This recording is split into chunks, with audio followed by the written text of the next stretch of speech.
Governor Sindh है, उन्होंने chief justice Sindh high court को दूसरा खत लिख दिया है कि ट्रैफिक हादसात में बाकायदगी से जो है वो तेजी आई है, शहरी जान से जा रहे हैं और डंपर जो माफिया है वो इस तरह खुला मतलब बेलगाम हो चुका है, खुलेआम रौंदते हुए शहरियों को गुजर जाता है और किसी के कान पर जूं तक नहीं रेंगती। मुज़म्मिल साहब, बहुत खतरनाक सूरत हाल है वहाँ पर कि मतलब दूसरा खत भी लिखना पड़ा है गवर्नर को और किसी किस्म की कोई सुनवाई नहीं।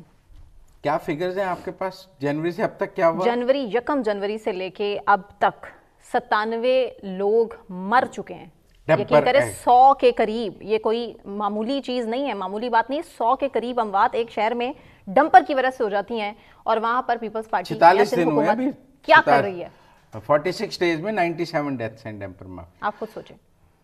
अच्छा, मैं अब ये समझता हूँ कि गवर्नर साहब खत तो लिखी जा रहे हैं चीफ जस्टिस को और वो अपने खतूत में ये कह रहे हैं कि सिंध हाई कोर्ट ने ये फैसला दिया हुआ है कि जो हैवी ट्रैफिक है वो रात 11 बजे के बाद जो है वो शहर में आएगी। ठीक है ना?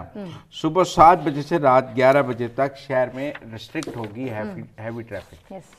और ये सिंध हाई कोर्ट का फैसला है। वैसे तो मैं समझता हूँ ये हुकूमत के करने के काम है, ये अदालत के करने के काम नहीं है, ये एग्जीक्यूटिव के काम है, ये जुडिशरी के काम नहीं है। टू बी वेरी फ्रैंक, मैं इसको जुडिशियल एक्टिविज्म समझता हूँ कि ऐसे फैसले अदालतें करें, ये फैसले हुकूमत के करने के हैं।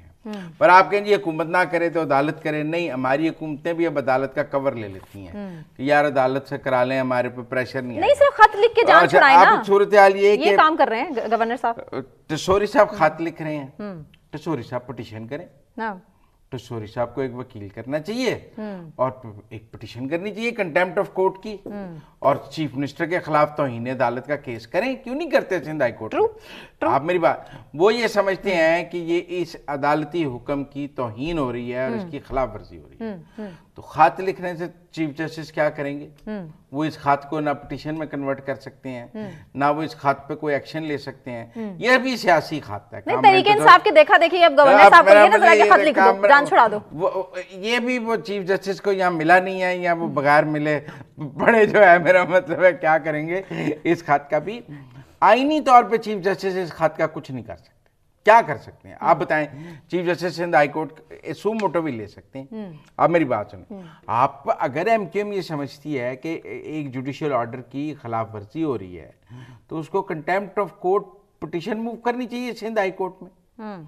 चाहे चीफ मिनिस्टर सिंध के खिलाफ, वजीर ट्रांसपोर्ट सिंध के खिलाफ, सीटीओ सिंध के कराची के खिलाफ, ट्रैफिक के हेड के खिलाफ एक जो है कंटेम्प्ट की पिटीशन मूव करें, खत ना लिखें और फिर कहें कि जी हमारी कंटेम्प्ट सुनी जाए। उसमें सिंध गवर्नमेंट आकर अपना वर्शन देगी और वहां दूध का दूध और पानी का पानी हो जाएगा।